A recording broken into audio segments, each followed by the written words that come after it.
Hello everyone and welcome to my channel. So what we're going to do today is be comparing these leather watch rolls for safety, size, display, and price, and along with some other feedback I have and things that I've noticed over the years. So if you're new to the channel, please leave any questions or feedback for my future videos you might have. I try to respond to every single comment, and it really does help this channel grow, along with leaving a like if you want this video to get to more people. But not to waste any time, let's jump right into it. What we have right here is this 3-watch watch roll from Rothwell, San Francisco. This is a $49 watch roll that you can get on Amazon. That seems like the cheapest place to get it, and it's a great watch. I made some reviews on this too. I do really like this one.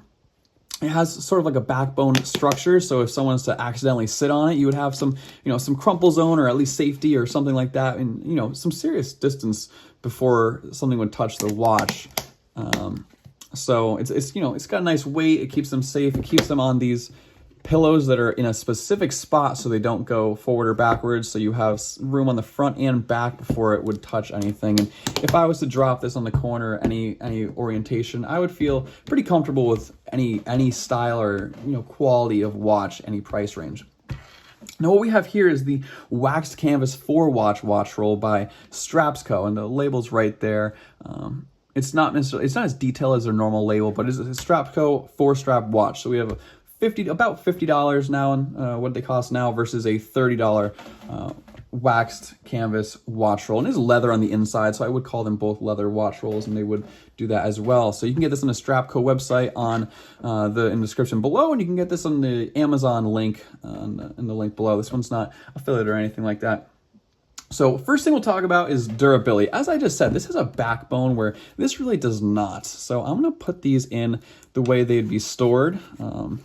And you might notice, we'll talk about this in a minute too, these leather straps, I had to choose mostly leather straps. I had 2 leather, 1 normal bracelet, and then a NATO strap to show some diversity. But I don't like when you store it, it does leave that crease, because I have noticed this starts to, leave a little marking after a while, where now when you wear the watch, it has a little bit lighter of sorry, it was not a frame, a little bit lighter right there on the strap. So that's one negative for durability, not even for safety of traveling with, but just storing it in here can't have that happen. And I do assume very bad things about the watch strap in there too. I'm sorry, bracelet in there.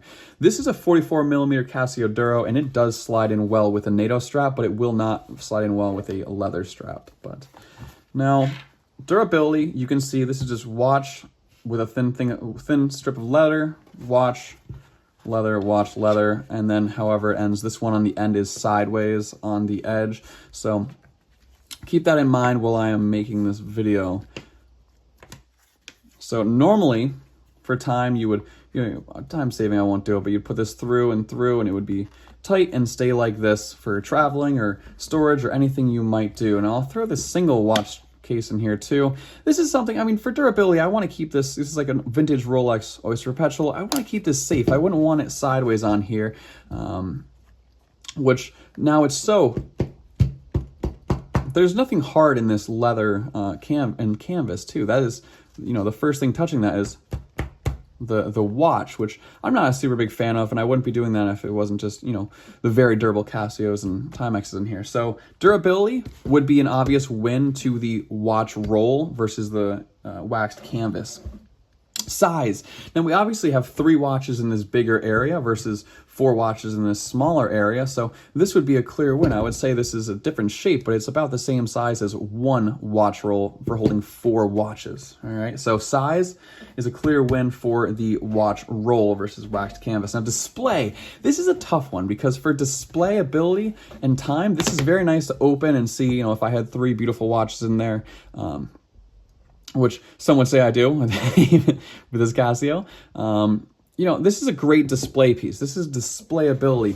Now, this is not displayability as it is, but there is something to the aesthetic of vintage watches displayed out like this. Now, it's obviously a lot more steps, because I'm pulling these out. I'm putting them like this, right? Now, that's a lot of time. This is so there's something about this that is beautiful for vintage watches, but there's something beautiful about this too. So this is a tough one. This is gonna have to be up to you. This isn't up to you. This is a tie, because they're very different. This is a different beauty and displayability versus this. Depends if you have all leather straps and NATO straps. And then price, it has to be a win for the waxed canvas. The waxed canvas is usually going to be cheaper. Now on Strapco's website, I believe their watch roll is just $25 or something like that. But it doesn't look to be the standard of this, where, you know, this is, a watch roll seems to be, watch roll is pretty simple, so there can't be too much more in there. So in theory, with the grading system I just gave, the waxed canvas watch roll did win, but I still prefer the standard watch roll with the backbone structure like this for traveling or display, because I can't stand that just storing it causes this crease. So, and then the way these are too, it's scratching the back of the case. Terrible sounds. It's mid-1980s Citizen. It's not super valuable, but it's nostalgic and it's beautiful. So if I wouldn't put this obviously in here. It wouldn't fit, first of all. I guess it would, but I wouldn't like the way that this scratches the back of the case. So if I, had my Submariner or this in here, I would just not put it in here. So please leave a comment with any feedback you have, any ideas you have, or, comments, questions, or anything like that, because these obviously are for different purposes. And when I travel, though, I travel with this. But if I was to display vintage watches, maybe I'd display them on this. This is beautiful. This might be a perfect way to display things, because this is beautiful. But if it was all bracelets, it would not be as beautiful. Please leave a comment, leave any feedback, and I just want to get people talking about what they think about this, because this would not fit with this, and if it did, it would clink, and I would not like it. So thanks guys, and I hope to see you in the next video. Bye bye.